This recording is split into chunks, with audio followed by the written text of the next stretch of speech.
Welcome to the Tech Titans Showdown, where we explore the food between Apple and Samsung, two of the biggest tech companies in the world.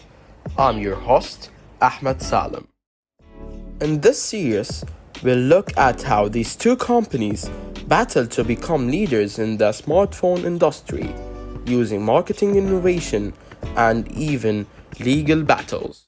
Today we'll start by talking about how Apple and Samsung got to the top, their key moves, and how their strategies set up the low competition that followed. Let's go back to 2007, a key year in technology. Before then, smartphones were primarily designed for business users, with small screens and physical keyboards. They were available, but not something that everyday consumers would find existing or user friendly. Apple saw an opportunity to change that. On January 9th, 2007, Steve Jobs introduced the iPhone, and it was a game changer. The iPhone had a full touchscreen, a smart design, and most significantly, no physical keyboard. Instead of being another phone with buttons, the iPhone was a device with a single, responsive touchscreen where you could swipe and tap. This was a major jump in terms of design and user experience, and it was people thought a phone could be. But Apple didn't just stop at design. The iPhone wasn't just a phone, it was a combination of a phone, a music player, a camera, and a personal helper. Most importantly, it worked smoothly with Apple's other products like the Mac and iPod, showing that Apple's vision was about creating a complete ecosystem. Then, in 2008, Apple launched the App Store, which turned the iPhone from a useful tool into something special.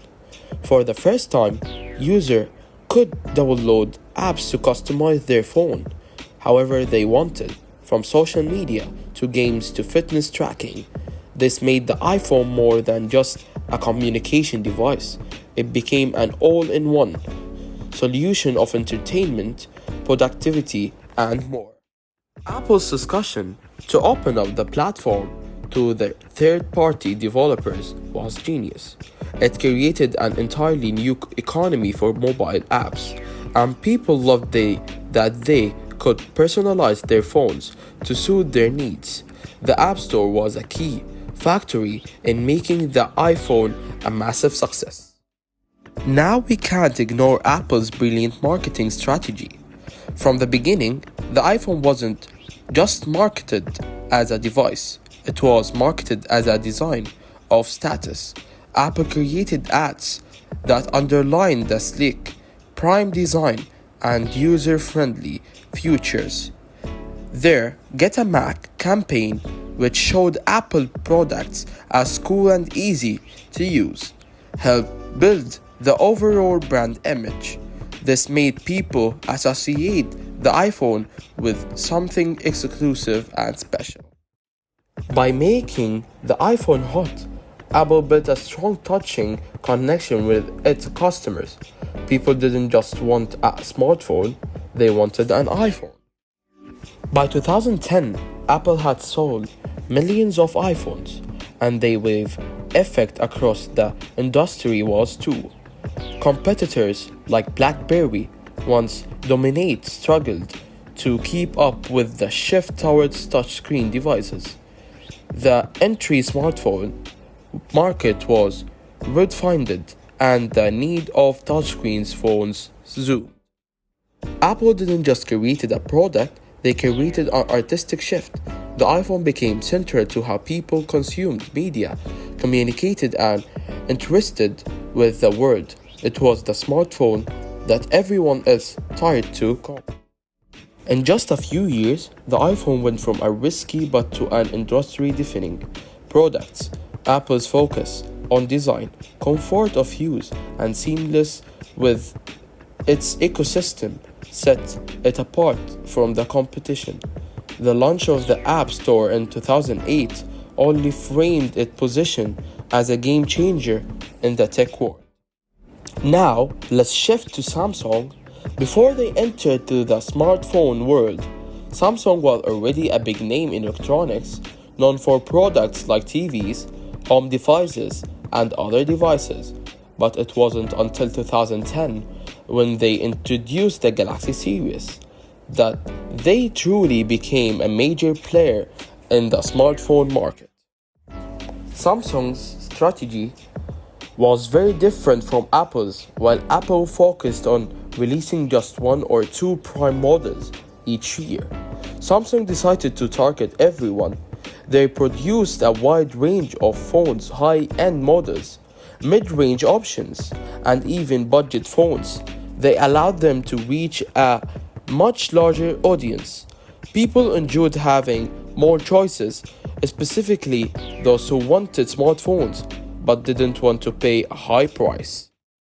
One of the key reasons why people like Samsung's Galaxy phones was the larger screens size. At the time, iPhones had smaller displays, which worked for some, but Samsung's saw an opportunity. They started making phones with bigger screens, which were perfect for watching videos, playing games, and using apps. This move attracted a lot of customers who wanted more screen space for their media and daily activities. Another important difference was the working system. Samsung used Android while Apple had iOS. Android allowed for much for customization compared to Apple's more looked down system. This meant that people who like to personalize their phones look, feel, and features found Samsung people more pretty. User could add devices, change forms, and download apps from outside the official app store, things you couldn't do as easily on iPhone. Samsung also added new features quickly and wasn't afraid to try new things. A great example is the S Pen Suitless, introduced with the Galaxy Note series. The S Pen lets users draw, take notes, and interact with their phones in different ways.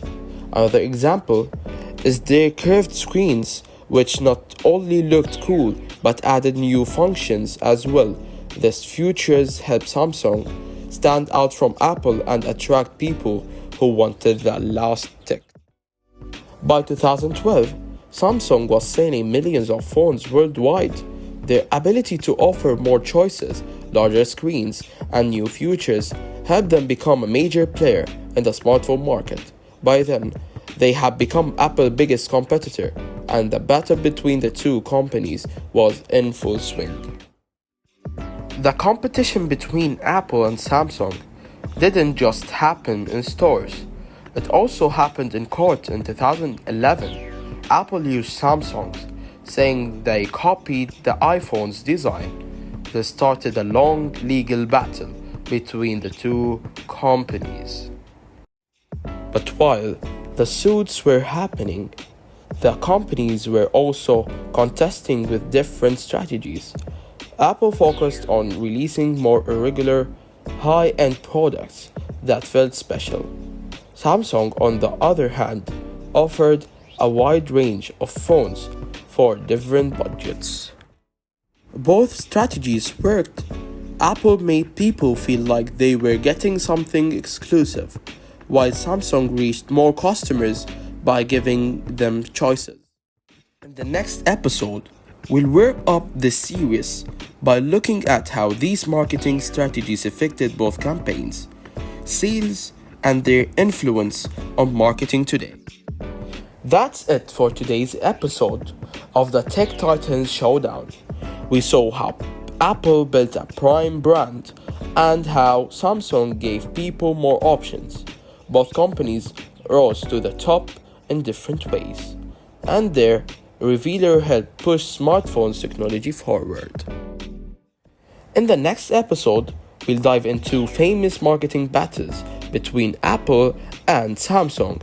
We'll talk about Apple's Get a Mac campaign and Samsung The Next Big Thing, and see how these ads changed how people saw the brands.